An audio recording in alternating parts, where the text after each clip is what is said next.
Cell पर right click करेंगे, open पर क्लिक करेंगे और यहाँ से ब्लैंक वर्कबुक सेलेक्ट करेंगे।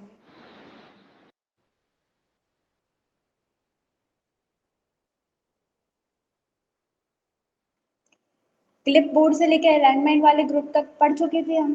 कोई डाउट हो तो पूछ लीजिए वरना आगे बढ़ते हैं। पूरा वही वर्ड वाला था, ये कट कॉपी पेस्ट वाले, ये बोल्ड इटैलिक करना था, सेम वर्ड में थे। और ये बस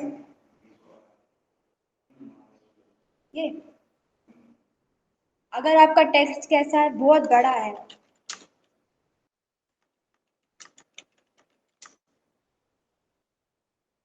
आपका टेक्स्ट कैसा था, बड़ा है अभी, तो क्या हुआ, वो 3 सेल के अंदर आ गया। सेल क्या थी, ये पर्टिकुलर एक जो है ये क्या है, सेल है। तो ये कितनी सेल के अंदर आया है, 1 2 और 3, ये 3 सेल के अंदर आ गया। इसलिए क्या हुआ कि अगर जैसे ये अभी तो ठीक है, लेकिन अगर हम दूसरी वाली सेल में कुछ लिखते हैं तो हमारा वो टेक्स्ट क्या हुआ, छुप गया, जो हमें नॉर्मली दिख नहीं रहा है। तो इसे हम दो तरीके से शो करा सकते हैं। पहला तो ये कि आप यहाँ से सेल का साइज बड़ा कर लें तो वो दिखेगा। और अगर ऐसा सेल का साइज बड़ा नहीं करना चाहते हैं तो आप क्या कर सकते हैं, इस पर क्लिक करेंगे और ये रैप टेक्स्ट है, ये आपका जो बचा हुआ टेक्स्ट है जो शो नहीं हो रहा है उसे क्या करता है, नीचे पहुंचा देता है, जिससे वो हमें शो होने लगता है। हम रैप टेक्स्ट पर क्लिक कर देंगे तो हमारा टेक्स्ट कैसा हो गया, नीचे आ गया और हमें पूरा शो हो रहा है। ठीक है। दूसरा है यहाँ पे मर्ज सेल, जैसे आपको इतने में हेडिंग डालनी है और अब आप क्या करेंगे, अगर हेडिंग डालेंगे तो अभी तो ठीक है वो चला गया, लेकिन जब आप पूरे में ऑल बॉर्डर करेंगे, जैसे हमने इतने में बनाया था और यहाँ पे हेडिंग दी थी, अब ऑल बॉर्डर किया या फिर आप इस हेडिंग को बीच में लाना चाहते हैं तो अगर आप बीच वाले की क्लिक भी कर देते हैं अलाइनमेंट तो भी वो बिल्कुल बीच में नहीं आ रहा है। और जब हम यहाँ से ऑल बॉर्डर करेंगे तब भी बॉर्डर क्या होगी, उसके बीच में भी आ जाएगी, तो वो हेडिंग लगेगी ही नहीं। तो उसको प्रॉपर हेडिंग लगवाने के लिए हमें क्या करना पड़ेगा, यहाँ से यहाँ तक सिलेक्ट करेंगे जितना एरिया में हमें हेडिंग चाहिए, यहाँ से मर्ज एंड सेंटर पर क्लिक कर देंगे तो क्या हुआ, बिल्कुल बीच में आ गई हेडिंग। तो अब लग रही है कि वो हाँ हेडिंग जैसी थी, और जो इधर से जो जितनी भी सेल थी वो क्या हो गई, पूरी मर्ज हो गई। अगर आपको वापस ऐसे नॉर्मल करना हो, इस पर क्लिक करके ड्रॉप डाउन पे जाकर ये लास्ट लिखा है अनमर्ज, इसे अनमर्ज कर देना, ये वापस आ जाएगी। और अगर आप बॉर्डर भी लाना चाहते हैं तो बॉर्डर तो अभी उसमें क्या है, लाइट कलर की है, नो बॉर्डर वाली। अगर आप उसे शो ही कराना चाहते हैं तब ऑल बॉर्डर पे क्लिक कर दें, समझ में आ जाएगा कि हाँ आ चुकी है। तो इससे टेक्स्ट क्या होगा, नीचे साइड आ जाएगा। और इससे क्या होगा कि हम जो हेडिंग देना चाहते हैं, जो सेल्स को मिक्स करना चाहते हैं, तो इससे सेल क्या होंगी, मर्ज हो जाएंगी। और कोई डाउट है इसमें, आगे कर ये ये ये ये कंट्रोल जेड करते हैं अपन। तो जैसे कि अपन कुछ करना चाहते थे लेकिन गलती से कुछ और प्रेस हो गया है और भी कोई फंक्शन कमांड कुछ यूज करना चाहते थे, तो अपन उसे वापस लाने के लिए क्या करते हैं, कंट्रोल जेड करते हैं। कंट्रोल जेड ना करना हो तो हम इसको प्रेस कर सकते हैं, इससे क्या होगा, वापस हो जाएगा। इस ये मतलब जो हमारा वापस ले आता है अनडू वाला, जो पुराना वापस ले आता है। और अगर हमें जो नया वाला वापस लाना, जैसे हम आगे तो कुछ कर चुके थे, अच्छा देखिए हम करके बताते हैं। जैसे कि हमने यहाँ पे आईसीआईसी कंप्यूटर सेंटर लिखा था, इसके बाद हमसे हम लिख रहे थे लेकिन हमसे गलती से क्या हुआ कि वी प्रेस हो गया, तो हमारा वो क्या हुआ, पूरा टेक्स्ट चला गया। अब आप या तो इसको एरो को प्रेस कर देंगे, अंडो कहते हैं इसे, या फिर आप कंट्रोल जेड कर देंगे तो ये आपका टेक्स्ट वापस आ गया। लेकिन आपको बी ही चाहिए था तो आप क्या कर देंगे, या तो इस रेडियो पर क्लिक कर देंगे या फिर कंट्रोल वाई कर देंगे, वापस भी आ जाएगा वाई। ठीक है, और कोई डाउट है। इसके बाद है यहाँ पे ये नंबर ग्रुप, इसके लिए सबसे पहले हम इसे नॉर्मल कर लेते हैं, यहाँ से नो बॉर्डर कर देंगे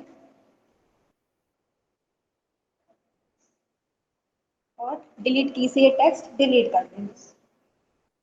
अब जैसे क्या है कि हम यहाँ पे एक एग्जांपल लेते हैं, एग्जांपल में हम एक नंबर ले रहे हैं, आप लोग कोई भी एक नंबर दे दीजिए जिससे हम एग्जांपल के तौर पे यहाँ पे यूज कर सकें, उसी नंबर को हम पूरे उसमें एग्जांपल में यूज करेंगे। बताइए कौन सा भी, वन नहीं, ऐसा 2 डिजिट वाला नंबर, 16 ले लेते हैं। तो हमने यहाँ पे क्या लिया, 16 लिया, ये नॉर्मली लिखा गया। आ जाइए। ये 16 लिया हमने नंबर, ये नॉर्मली लिखा है। अब हमें नंबर ग्रुप करना है, हम इसके ड्रॉप डाउन पर जाएंगे।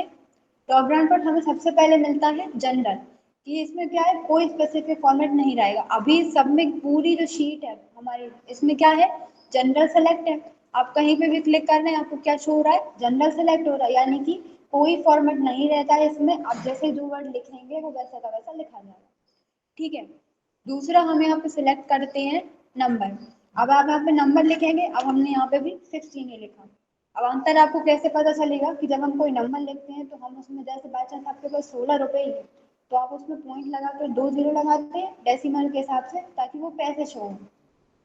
लग गए इसमें? तो मतलब क्या था, ये नंबर फॉर्मेट पे था। थर्ड लेते हैं, थर्ड में क्या है, करेंसी। तो अब हम यहाँ पे 16 लिखेंगे तो क्या होगा, यहाँ पे करेंसी का सिंबल आ जाएगा। आगे, अब अगर इसी को हम अकाउंटिंग में लिखना चाहते हैं, तो डिफरेंस बस इतना होता है कि ये जो साइन ऐसे लग के हैं, ये थोड़ा सा दूर हो जाता है। अब 16 लिखेंगे और डिफरेंस लिखेंगे, ये अकाउंटिंग इसमें वो हो गया शो।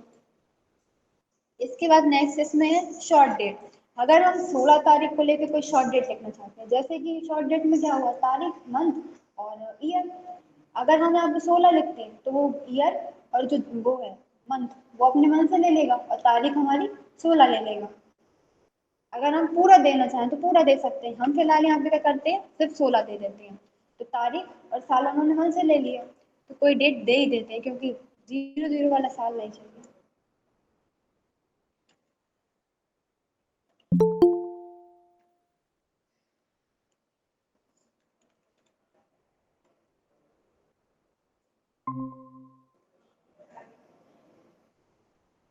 ये हमने डेट ले ली, ये अभी यहाँ पे कैसी है, डेट फॉर्मेट में है और शॉर्ट डेट में है, तो शॉर्ट डेट में यहाँ ही है। अब यही सेम हम यहाँ पे क्या करेंगे, इसमें को लॉन्ग डेट में कन्वर्ट कर देंगे। इसे कंट्रोल सी से कॉपी करके यहाँ पे कंट्रोल वी से पेस्ट कर देंगे। पेस्ट नहीं कर देंगे, वरना वो अप्लाई नहीं होगा, क्योंकि अप्लाई होने को वो शॉर्ट डेट वाला ले लेगा। हमने इसमें लॉन्ग डेट कर दी अप्लाई, तो इसने वही तारीख ले ली, पूरा वो लिख दिया इंग्लिश में कि नवंबर मंथ था, और साथ में इस दिन को कौन सा दिन था वो भी शो करा दिया। इस साल में, इस महीने में 21 तारीख को नवंबर में 2004 में कौन सा दिन था वो भी शो करा दिया। तो ये कैसा फॉर्मेट होता है, लॉन्ग डेट वाला, ठीक है। इसके बाद नेक्स्ट लॉन्ग डेट के बाद क्या है, टाइम। अब अगर हम यहाँ पे 16 बजाते हैं तो 12 लेगा। अब कोई टाइम दे देते हैं हम, जैसे कि 12,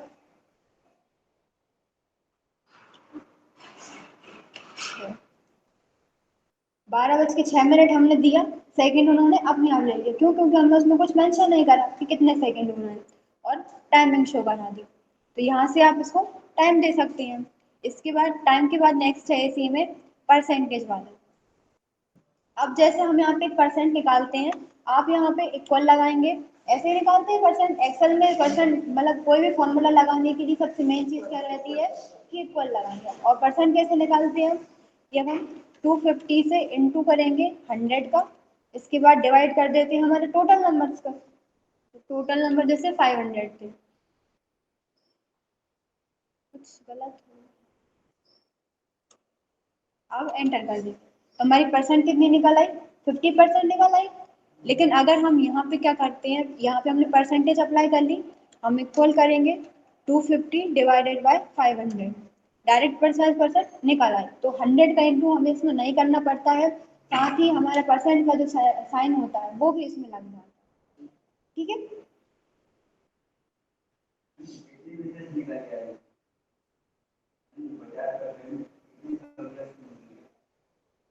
5 सब्जेक्ट, टोटल 500 थे, 500 से हमने इंटू किया था, यानी कि पर सब्जेक्ट का 100 मार्क्स। तो कितने सब्जेक्ट हुए, 5 मार्क्स, और 250 हमने मार्क्स लिए थे। यहाँ पे देखिए फॉर्मूला बार था, फॉर्मूला बार में फॉर्मूला शो हो रहा है कि हमने यहाँ पे क्या लगाया था। तो ये इस प्रकार से हमने एज एग्जाम्पल में किसी की परसेंट की थी। और अगर हम यहाँ से निकालेंगे तो इसमें और इसमें डिफरेंस क्या है, 100 का इंटू नहीं करना पड़ता, साथ में परसेंटेज का जो साइन होता है वो क्या होता है, एनेबल हो जाता है, लगाना नहीं पड़ता।